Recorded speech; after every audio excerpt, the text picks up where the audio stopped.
I'm leaving you for my boss. He's successful, unlike you. My name is Grant Holloway. At 45, I'd spent 15 years building a career as a financial advisor at Revenge Dyan in Denver, Colorado. I specialized in high-net-worth portfolios, quiet, methodical work that most people, including my wife Melanie, found boring. The call came on a Tuesday evening in March. Melanie was supposedly at a pharmaceutical sales conference in Miami. I was in our kitchen reviewing client documents when my phone lit up with her name. "I need to tell you something," she said, her voice oddly calm. "I'm not coming home." I set down my pen. "What's going on?" "I've met someone. It's been happening for a while." Her voice had that practiced quality she used with difficult clients. "It's Russell, my boss." I said nothing, just listened to her breathe through the phone. "He understands me. He sees my potential." She paused, then twisted the knife. "I've already emptied our shared investment account. My lawyer said it was the smart move. The joint account we'd built over 12 years of marriage, the one she rarely checked, but enjoyed the benefits of." "I understand," I said quietly. "That's it? You understand?" Her voice cracked slightly, the first genuine emotion in the conversation. "Take care, Melanie." I ended the call and set my phone face down on the counter. Then I opened my laptop and logged into our financial portal. She'd initiated a transfer, all right, $212,000 from what she thought was our main investment fund. What appeared on my screen confirmed what I already knew. The transfer was pending approval. My approval. I closed the laptop without taking action. 6 months earlier, I'd noticed the first signs. Weekend conferences that didn't appear on her company calendar. Dinner charges in downtown Denver on nights she was supposedly out of town. A missed call from Russell at 11 p.m. that she scrambled to explain away. Being a numbers guy has its advantages. You notice patterns. You plan ahead. 3 months ago, I'd restructured our accounts, creating a new joint account with a modest balance while quietly moving our real assets into a separate trust. The paperwork sat in my desk drawer, signed by Melanie without her ever reading the details. She'd been too busy texting under the table. The system was working exactly as designed.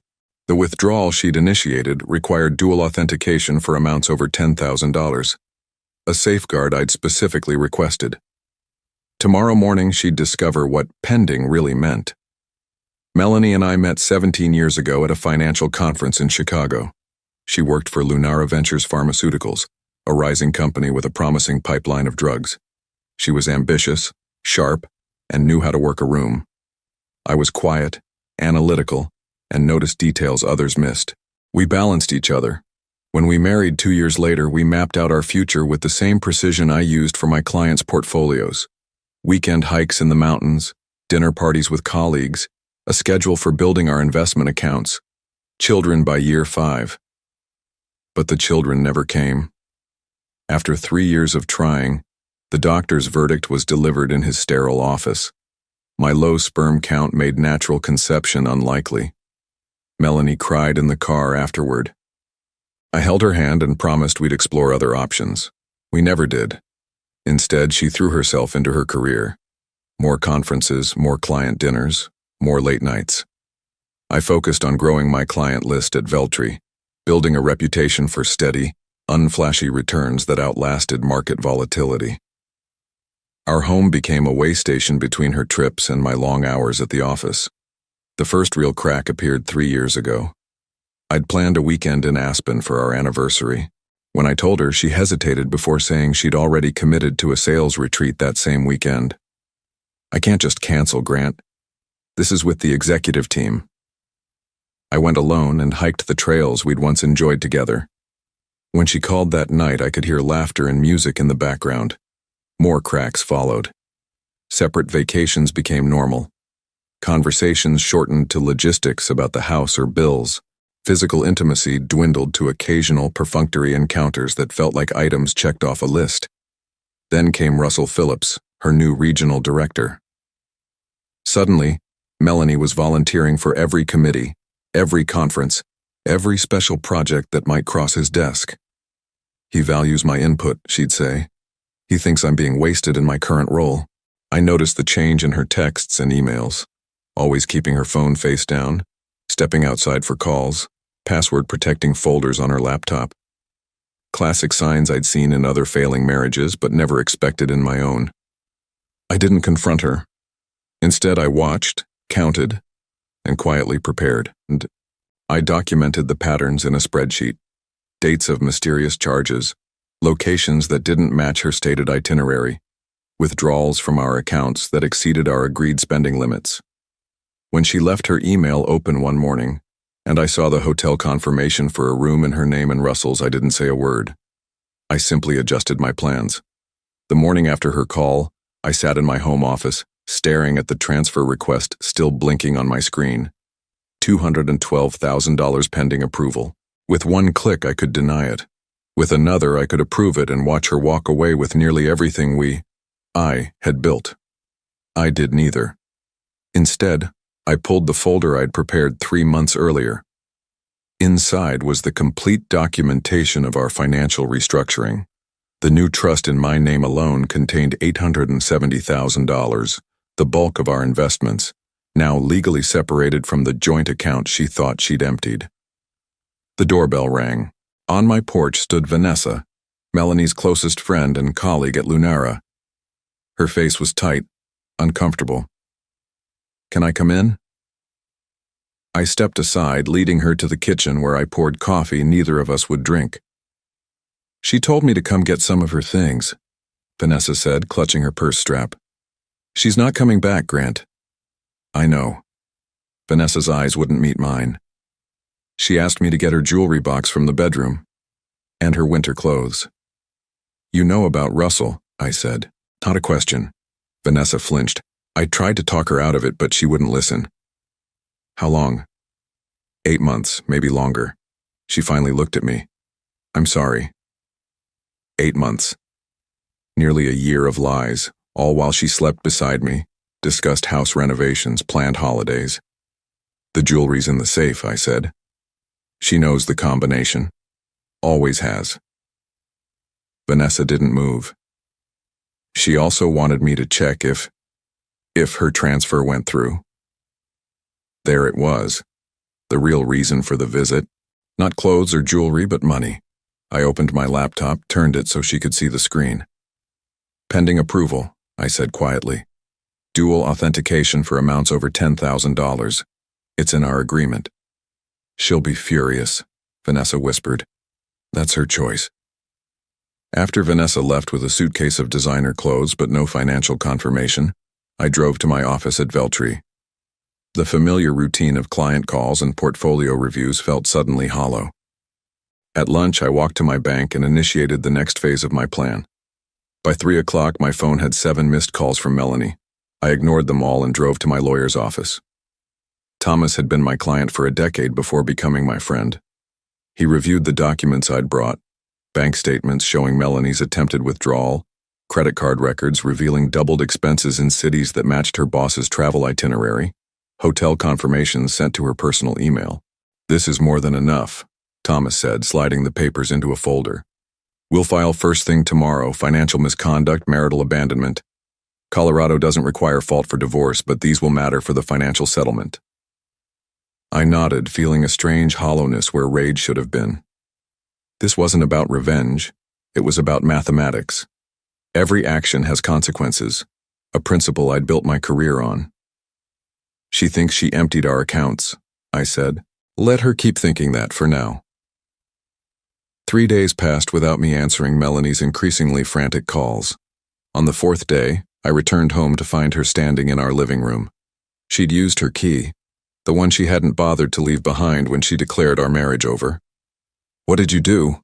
she demanded, her carefully applied makeup contrasting with the wildness in her eyes. "The money is gone." I set my briefcase down calmly. "No, Melanie, the money isn't gone. It's exactly where it's supposed to be."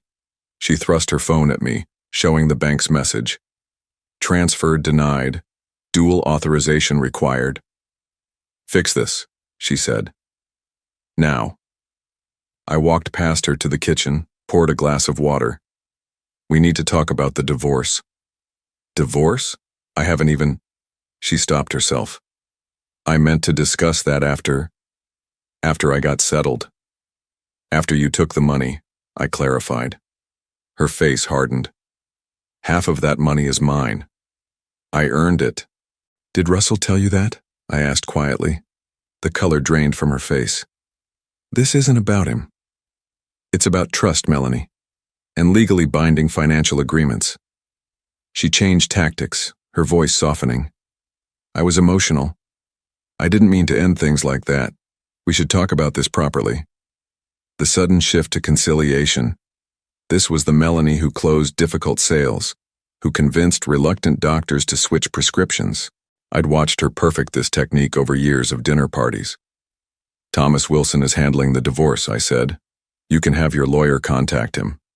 Her eyes narrowed. You already have a lawyer? Filed yesterday morning. She paced the living room, her heels clicking against the hardwood floors she'd insisted on installing last year. You can't just lock me out of our money, Grant. I'll fight this. As is your right. My calm seemed to infuriate her more than argument would have.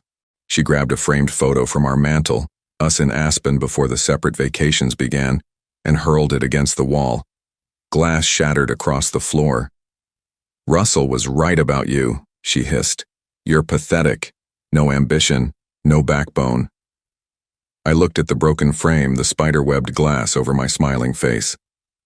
I'll need your key back. This isn't over, she said, digging in her purse and throwing the key onto the coffee table. Not even close. After she stormed out, I swept up the broken glass, careful to get every shard. Then I poured myself 2 fingers of bourbon and made a call. She came to the house, I told Thomas. Expected, he said. The bank notified her about the transfer rejection?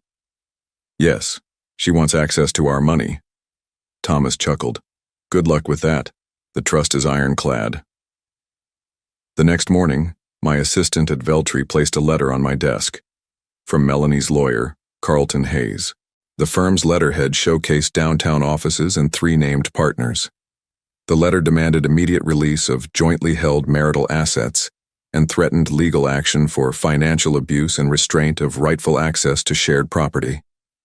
I scanned to the bottom, noting that Russell Phillips was copied on the correspondence. So her boss was directly involved now, using his connections to pressure me. That afternoon, Thomas filed our amended divorce petition, adding documentation of Melanie's attempt to empty the accounts without consultation, along with a request for a temporary restraining order preventing her from entering our home again. They think you're the weak one, Thomas said over the phone. That's good. Let them underestimate you. I didn't respond to the lawyer's letter. Instead, I waited for their next move, knowing they'd only strengthen my position with each aggressive step. In financial planning, patience is more than a virtue. It's a strategy. 2 weeks later, I received a text from an unknown number. Coffee? Important information about M. Fairvale Cafe, 2 p.m. today. Curiosity overcame caution. At the appointed time, I sat in the back corner of the cafe watching the door. 10 minutes later, a woman in a tailored suit entered, scanning the room until she spotted me. Jessica Harlow, Lunara's HR director. We'd met at company functions over the years, exchanged pleasantries about market trends and Denver's weather. Now she sat across from me, ordered nothing, and placed a thumb drive on the table. I can't be seen with you, she said quietly. This conversation never happened.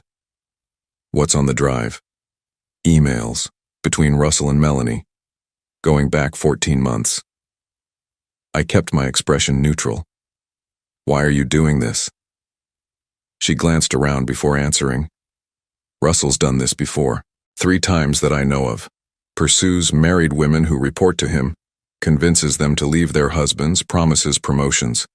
Once they've burned their bridges, he discards them. And Lunara allows this?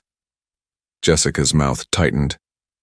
His father sits on the board, but there's more at stake now. These emails discuss confidential product information that was later shared with competitors. The implications settled coldly. Industrial espionage. She nodded. Russell's been selling research data, using Melanie to access files she shouldn't have. The FBI is already investigating, but quietly. And Melanie? Either complicit or manipulated. I don't know which. Jessica stood.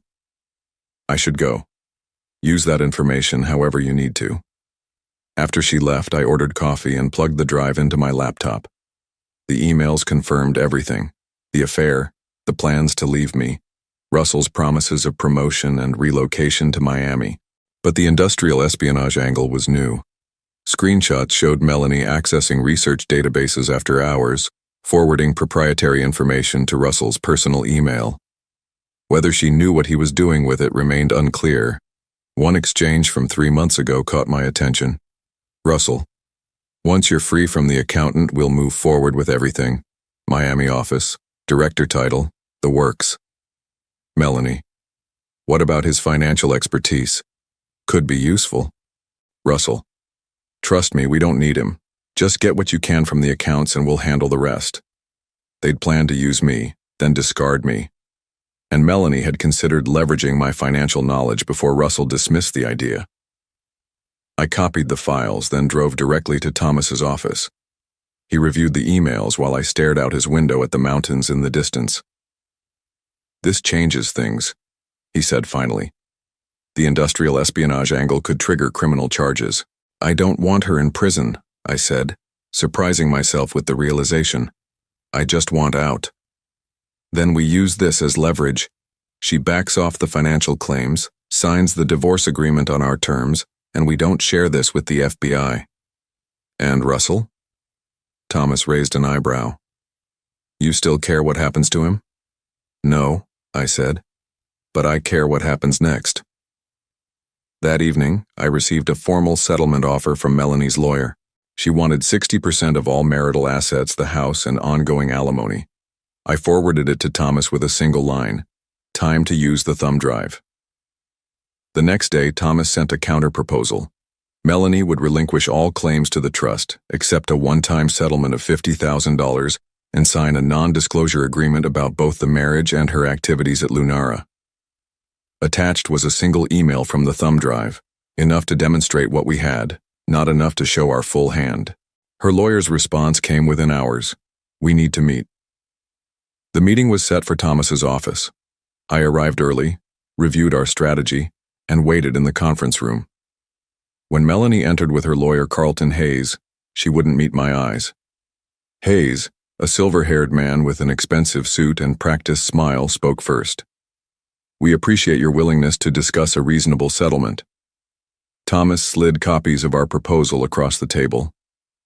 Our terms are non-negotiable. Hayes scanned the document, his smile fading. This is absurd. Your client is offering practically nothing. My client is offering silence, Thomas countered, which, given the circumstances, is quite valuable. Melanie finally looked at me, her expression a mixture of anger and fear. You're blackmailing me. No, I said quietly. I'm protecting myself. Thomas opened a folder and removed printed copies of selected emails. He placed them precisely before Hayes, who read them with growing discomfort. These are private communications, he objected. These are evidence of corporate espionage, Thomas corrected, which federal prosecutors would find extremely interesting. Melanie's composure cracked. You don't understand. Russell said it was just market research, nothing illegal. Yet you accessed secure databases after hours and forwarded confidential information to his personal email, I said. Hayes leaned toward Melanie, whispering urgently. She shook her head several times before he turned back to us. We need to confer privately. Thomas nodded. Take all the time you need. The FBI certainly will. They left the room, and Thomas gave me an approving nod. You're holding up well. This isn't how I expected my marriage to end, I admitted. 20 minutes later, they returned. Hayes looked resigned. My client is prepared to accept your terms, with one modification. She wants assurance that you won't forward these emails to Lunara or any law enforcement agency. Thomas looked at me. I considered Melanie, sitting across from me, the woman I'd once built a life with. Whatever she'd done, sending her to prison wouldn't undo the betrayal. Agreed, I said. Provided the agreement is signed today and the divorce processed without further contest. Hayes nodded. We'll need to review the final language. Already prepared, Thomas said, producing the documents. 2 hours later, it was done. Melanie signed away her claims to our assets in exchange for $50,000 and my silence. The house would be sold, with proceeds going to my trust.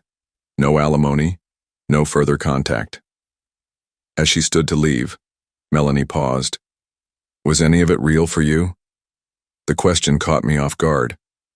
All of it was real for me, I answered truthfully. That was the difference between us. After they left, Thomas shook my hand. Congratulations. You'll be officially divorced in 90 days. I nodded, feeling hollow despite the victory. What about Russell? Not our problem, Thomas started, but stopped when he saw my expression. What are you thinking? That Lunara deserves to know what kind of man they have running their sales department. I tapped the thumb drive. Even if Melanie gets immunity. Thomas considered this. Technically, our agreement only prevents you from reporting this. It doesn't cover anonymous tips. That evening, I created a new email account and carefully selected key documents from the thumb drive. Only those showing Russell's actions, nothing incriminating Melanie directly. I sent them to Lunara's CEO, board members, and compliance department, then permanently deleted the account. 3 days later, the business section of the Denver Post ran a small article. Pharmaceutical executive resigns amid internal investigation. Russell Phillips had left Lunara Ventures effective immediately.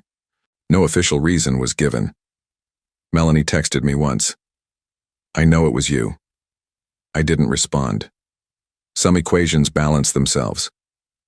6 weeks later, I sat in my lawyer's office, signing the final divorce papers.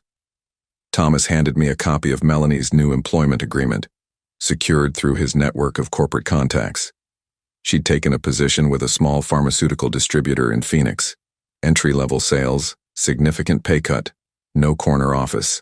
Russell was reportedly in Miami, but unemployed and under federal investigation. She had to sell her car to make rent, Thomas commented. The $50,000 won't last long at her previous spending rate. I felt no satisfaction at this news, just a dull acknowledgement of financial reality, actions and consequences. That afternoon, I received a certified letter from Lunara Ventures. The internal investigation had uncovered my anonymous tip.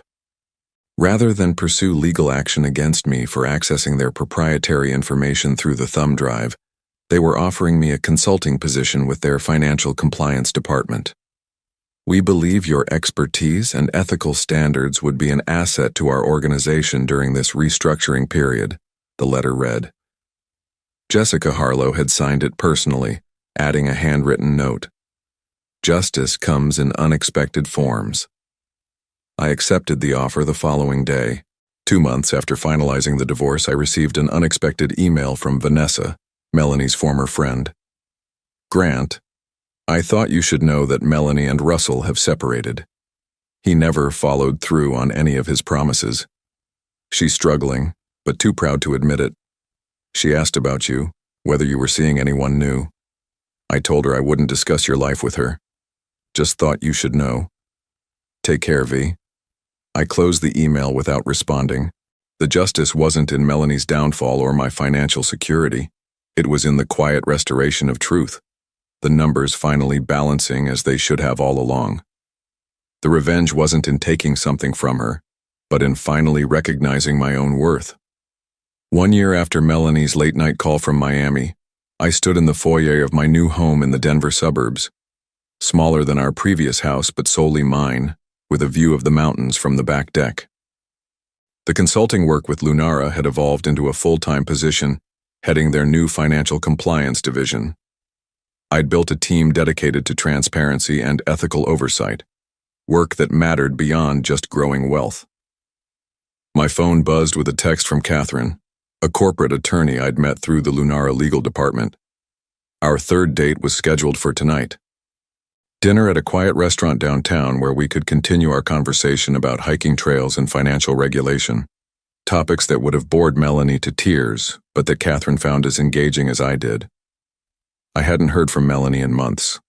Through mutual connections, I knew she'd left the pharmaceutical industry entirely, taking a teaching position at a community college in Arizona. A simpler life than she'd planned, but perhaps a more honest one. As I adjusted my tie in the mirror, I realized the hollow feeling had finally disappeared. The betrayal no longer defined me. It had simply become part of my history, a painful chapter that had eventually led to something better. I locked the door behind me and walked to my car. The trust fund that Melanie had tried to empty now funded scholarships for students pursuing financial ethics certifications. A small way of transforming what was meant to harm into something constructive. The mountains loomed ahead, solid and unchanging as I drove toward the city. Some things could be counted on. Some calculations always balanced in the end. I had been right about the numbers all along, but more importantly, I'd finally gotten the human equation right as well.